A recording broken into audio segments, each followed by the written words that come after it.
The neighbors on Sycamore Court in Pine Ridge, Ohio, said plenty of things about the men from the Lakeside chapter.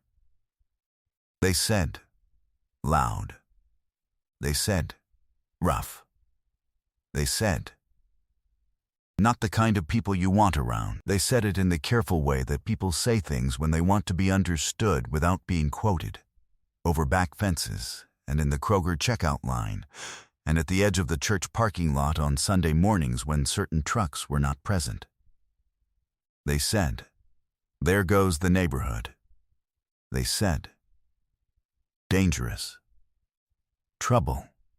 Someone to stay away from. 14 people on Sycamore Court said some version of these things in the 2 years since Hawk Rivera had moved into the rental on the corner with his 2 dogs and his Harley, and his habit of working on the bike in the driveway on Saturday mornings with the radio on. Not one of them had ever had a conversation with him. But Dolores Fitch had. Dolores Fitch had been on Sycamore Court for 37 years, and she had a different way of knowing things, which was to find out for herself, which she had been doing since long before the neighbors had opinions, and which was how she had come to stand in the Kroger parking lot one Saturday in March on the wrong side of her own shopping cart, watching a man she had been told to fear ask her a question so ordinary it stopped her cold. Can I help you with those? What happened in the next 52 Saturdays would change what Sycamore Court understood about a man who had never asked them to understand anything about him, but mostly it would change what one woman understood about what it meant to not be alone. The Kroger on Route 17 in Pine Ridge sat in a strip mall between a nail salon and a mattress store, the kind of unremarkable commercial block that exists in every mid-sized Ohio town and that has been serving the same function for long enough that people no longer see it. They simply navigate it, filling carts and emptying them without looking up. The parking lot was wide and flat and exposed, the kind of flat that meant wind in the winter and heat in the summer and very little shelter from either. Pine Ridge was a town of 12,000 in the middle part of the state, far enough from Columbus to be its own thing, and not quite far enough to be entirely its own thing, which was the particular condition of a dozen Ohio towns in its radius. It had a school district and a Walmart and a handful of churches and a park that flooded in the spring and was beautiful in the fall, and that almost nobody visited. It had been a town, once, where people left their doors unlocked and walked to each other's houses without calling first, and knew the names of the children on every block. That time had passed without announcement, the way those times always pass, and what had replaced it was the polite nodding acquaintance of neighbors who had lived beside each other for years and still did not know each other's middle names. Sycamore Court was a cul-de-sac off Elm, 8 houses, all single-story, all built in the same decade with the same modest ambitions and the same stubborn survival into a present they had not been designed for. The yards were kept or not kept according to the varying energy levels of their owners. The driveways held the ordinary objects of ordinary lives, recycling bins, basketball hoops, the occasional project car under a tarp. Hawk Rivera had rented the house on the corner in June 2 years ago. He had moved in on a Saturday with a pickup truck and 2 friends and had been done by 3 in the afternoon, at which point he had sat on the front steps with the 3 of them and passed a gas station bag of chips around and said very little, which was how Hawk tended to celebrate most things. He was 41 years old, and he had the build of a man who had spent 20 years doing work that required it, lean and deliberate, with hands that showed their history and eyes that moved over a space the way experienced eyes move, not looking for trouble, just looking. His vest was Lakeside Chapter, Northern Ohio, based out of Sandusky, 40 minutes west, and he wore it the way all his best things were worn, with the ease of something that had simply become part of him. He had come to Pine Ridge because of a job. A metal fabrication shop on the industrial side of town had needed someone who could read a schematic and run a press and show up on time. And Hawk could do all 3 and the foreman had not asked about the vest when Hawk had come in for the interview, and Hawk had appreciated that more than he said. He had a dog named Tuesday and a dog named Carl. Tuesday was a shepherd mix with one white ear. Carl was a beagle, who had been given the wrong name so early that it had stuck. They both slept at the foot of the bed and barked at squirrels, and were, in Hawk's considered opinion, two of the better decisions he had made in the last decade. He was riding toward nothing in particular that spring. Not a memorial, not a gathering. He was riding because riding was what he did when the inside of his head needed the outside of the road, and the inside of his head had needed the road more than usual since the previous November, when his mother had died in a hospice in Akron after a year of being the most specific and articulate version of herself she had ever been, which was what the illness had done, stripped away everything secondary until what was left was the essential thing, which was her. And then, taken that too, he did not talk about his mother. He had a photograph of her in a frame on the windowsill above the kitchen sink, and he said good morning to it on mornings when the absence was loud.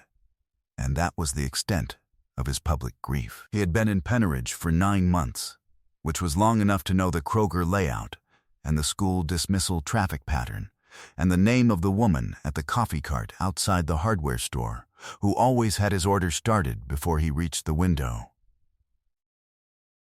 He knew these things because he paid attention, and he paid attention because it was his nature, and it was his nature because the alternative, moving through the world without registering it, had always seemed to him like the greater waste. He had noticed Dolores Fitch 3 weeks before the day he spoke to her. Before we go any further, drop your city in the comments right now. I want to know who's watching and where. Anywhere in the world. Subscribe so you never miss the next one. Because what I'm about to tell you about Dolores Fitch, about who she had been and what she had become, and what it costs a person to need help they cannot ask for, is the part of this story that makes the grocery bags matter. Now, back to that Kroger parking lot, and a woman who had been taking care of herself for a long time, and a man who noticed. Dolores Ann Fitch, 76 years old, widow, 51 years on Sycamore Court, 32 as a kindergarten teacher at Penridge Elementary, and 11 years retired, was a woman who had been the person other people organized around for most of her adult life. Not in a forceful way, not in the way of someone who needed to be the center, in the way of someone who was good, reliably and without fuss, at the things that hold communities together. The casseroles after the surgery, the birthday remembered, the phone call made on the anniversary of the thing everyone else had moved past. She had been the person who showed up with the right thing at the right moment for 40 years of neighborhood life, and she had done it without keeping score, which was the only way to do it, and the reason she had been able to keep doing it for so long. Her husband Walter had died 4 years ago. They had been married 48 years, and their life together had been the particular kind of good that does not announce itself. Not dramatic, not extraordinary, just reliably decent in the way that reliable decency accumulates into something you cannot put a number on. He had been a plumber. He had kept the gutters clean. He had made her coffee every morning for 48 years and brought it to wherever she was and set it beside her, without saying anything, which was its own language, and which she had understood fluently. After Walter, the house was quiet in the way only houses can be quiet, when the person who filled them is gone. She had managed. She had continued her habits, because habits were what you had when motivation went on sabbatical. She still went to the Kroger every Saturday morning, because Saturday had always been grocery day. She still wore a good coat when she went out, because you never knew who you would run into, and because her mother had told her that appearances were a form of respect. She still wrote birthday cards to the 7 grandchildren in handwriting that had not deteriorated 1 degree from what it had been at 32. which was something she was privately proud of, without ever saying so. She had a hydrangea bush in the front yard that Walter had planted the year they moved in, and she tended it with the same attention she gave everything she intended to keep, which was considerable. It bloomed every summer in a blue that she had never seen precisely replicated elsewhere, and every summer she cut one stem and put it in the green ceramic vase on the kitchen table.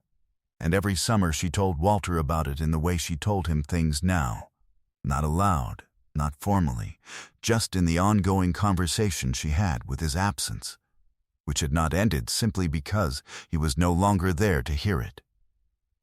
The knees had been a problem since the previous winter, both of them. The left worse than the right. Her doctor had used the word arthritis in the specific way doctors use words when they mean permanent and want you to hear manageable. She had heard both. She had managed. What she could not entirely manage was the Kroger, not the shopping itself. The shopping she could do. It was the carrying. The bags from the car to the cart inside, the cart from the aisle to the register, the bags from the cart to the car, the bags from the car to the house, which was not far from the driveway, but was uphill in February and had 3 porch steps even in May. The accumulation of carrying was the thing that had started to take more than she had. She had started buying less each week. Not because she needed less, but because less was easier to carry. She had started going on Saturdays instead of Thursdays, because Saturdays were when her neighbor Linda used to offer to drive, before Linda's hip had made Linda's Saturdays their own complicated negotiation. She had reorganized her kitchen so that the heavier things were lower, and the things she used most were closer to the door. She was a woman who solved problems rather than asking for help with them, and she had been solving this one with a quiet competence that had cost her more than the solutions were worth. Hawk Rivera had noticed her in the parking lot 3 Saturdays in a row. He had noticed because he paid attention. He had noticed the coat, well pressed, the kind worn out of habit and respect. He had noticed the careful way she loaded the cart, 1 bag at a time, leaving the heavier ones for the last so she could lean the cart into them rather than lift. He had noticed the brief pause at the car trunk, standing at the margin of effort, deciding whether to acknowledge the effort or simply make it anyway. He had noticed because his mother had stood at the same margin. He had not said anything the first 2 Saturdays, because you did not approach strangers in parking lots without a reason, and he had not had a reason yet, only an observation, and he had not been sure an observation was enough. On the 3rd Saturday, he had been parked 2 rows over, and had seen her at the trunk, and had understood that the observation was the reason. He had walked over. He had stopped 6 feet away, which was close enough to be heard without being close enough to alarm, and he had looked at the bags and then at her face, and he had said, "Can I help you with those?" Dolores Fitch had looked at this large man in a motorcycle vest who had appeared at her car in the Kroger parking lot, and she had done what she always did, which was assess the situation directly. She had looked at the vest. She had looked at his hands, which were the hands of someone who worked with them. She had looked at his face, which was the face of someone who had said a thing he meant and was waiting to find out if it would be received. She had thought about what her neighbors said. She had thought about what her mother had told her, which was different. You learn more about a person in 1 honest moment than in a year of second-hand opinions. She had 3 bags left in the trunk. Her knees were announcing themselves in the specific way they announced themselves after 40 minutes of shopping. "Thank you," she said. "That would be kind." He carried the 3 bags to her car. He did not make conversation. He did not linger. He set them in the back seat with the careful efficiency of a man who understood that the right way to help was to help and then get out of the way. "Drive safe," he said. He turned to go. "I'm Dolores," she said. He stopped. "Hawk," he said. She nodded the way she nodded when she was filing something. "Same time next week?" she asked. He almost smiled. I'll be here, he said. He was. The next Saturday, and the one after that, and the 49 that followed. It was not always 3 bags. Some weeks it was 4. Once, before Thanksgiving, it was 8. And he had made 2 trips without being asked and without remarking on it. It was not always at the same hour. Dolores's schedule had its variations, and Hawk's had its own. But they had arrived at an understanding in the first month that covered the variable. If she saw his bike in the lot, she would wait. If she did not, she managed. He made sure his bike was in the lot.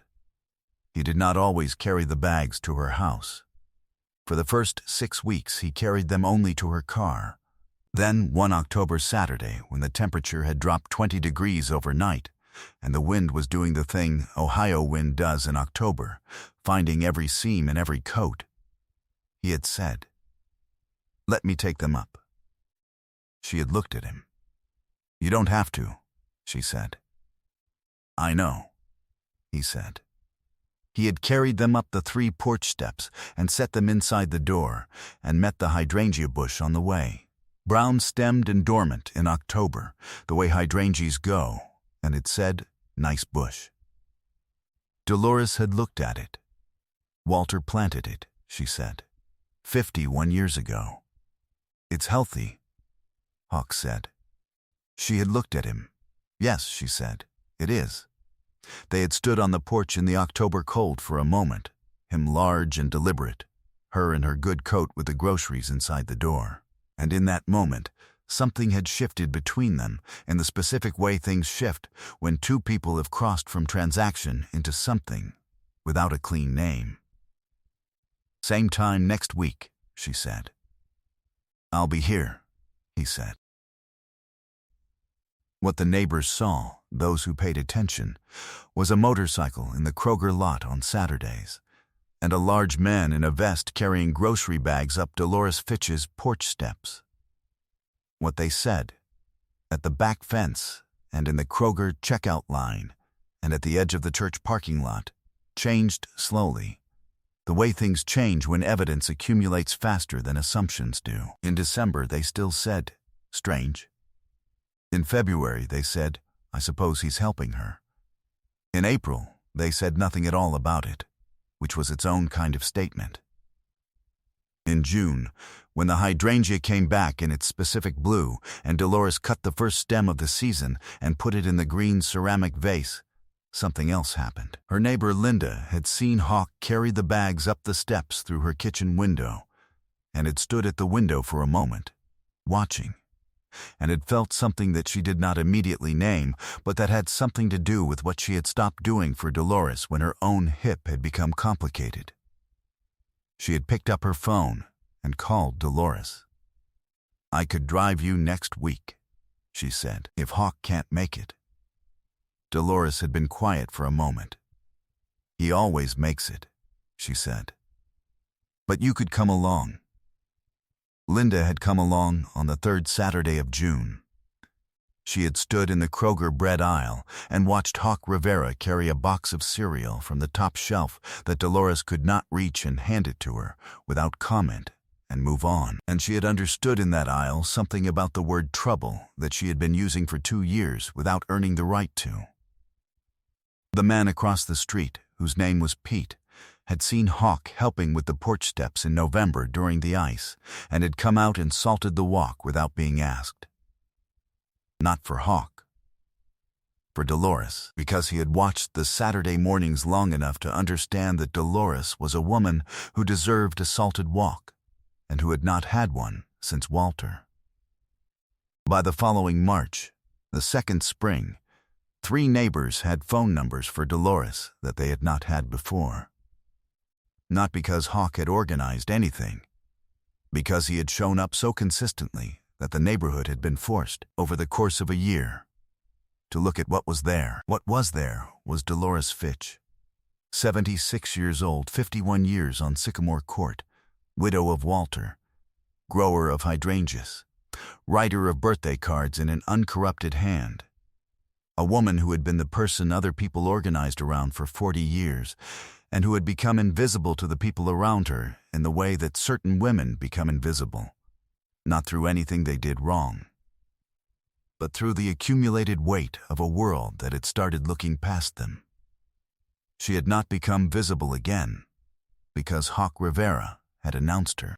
She had become visible because he had shown up, reliably, every Saturday for a year, with a particular quality of attention that says, "You are here, and I see you," which is different from pity, and different from charity, and different from anything that requires a name, which is simply, someone noticed.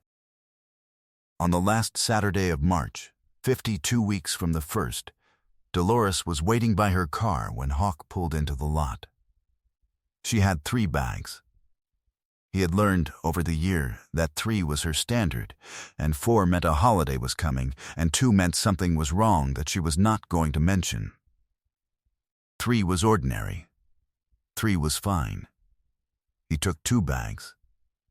She carried 1. He had not suggested this arrangement. It had arrived, like all the arrangements between them, without being negotiated, a natural allocation that acknowledged what she could do and what she needed, and did not make more of either than they were. They walked to her car. She opened the trunk.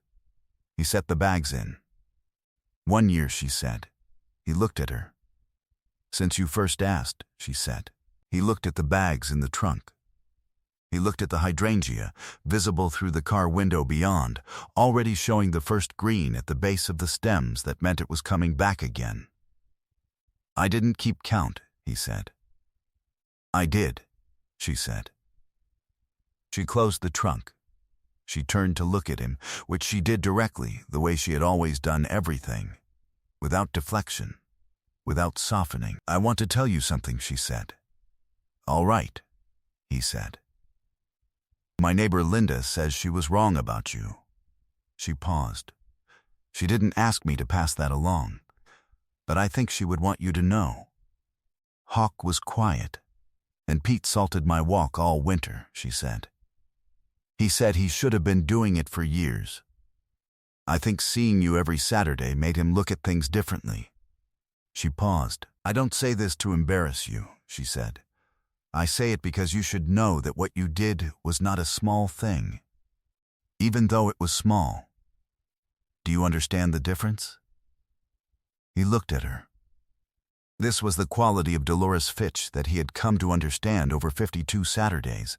She said what she meant, precisely, and waited for you to receive it in full. She did not trail off. She did not soften the landing. "I think I do," he said. She nodded once. "Good," she said. She put her hand on his arm, briefly, the gesture of a woman who had been doing this her whole life, the specific small contact of someone who knows when it is warranted and does it without ceremony. Then she picked up her keys. "Same time next week," she said. Hawk looked at her. He almost smiled. Not almost, he smiled. "I'll be here," he said. The neighbors on Sycamore Court said things about Hawk Rivera still. Different things now. They said, "He carried her groceries for a year." They said, "He never missed a Saturday." They said it in the way people say things that have changed them, not over fences, not in the checkout line, but at the table with their families on Sunday nights when someone asks how the week was, and you find yourself telling a story that starts with "There's a man on our street." They said, "I was wrong about him." They said it quietly. Some of them only said it to themselves. But they said it, and Dolores Fitch's walk was salted all winter. And Linda drove when the knees were bad. And the hydrangea came back every June in its specific blue. And Dolores cut the first stem and put it in the green ceramic vase on the kitchen table. And she told Walter about it, the way she always had, in the ongoing conversation that had not ended. And she told him something new this year, which was that the neighborhood had changed. A little, which was all you could ask. One person at a time. One Saturday at a time. One ordinary thing, done without announcement, for as long as it was needed. If this story reached you, if you believe that showing up quietly and consistently is one of the most radical things a person can do, share it with someone who needs to hear it today. Subscribe so you never miss the next one. Drop a comment. Has someone ever shown up for you so consistently that it changed how you saw the world? Type Dolores in the comments if this one stayed with you.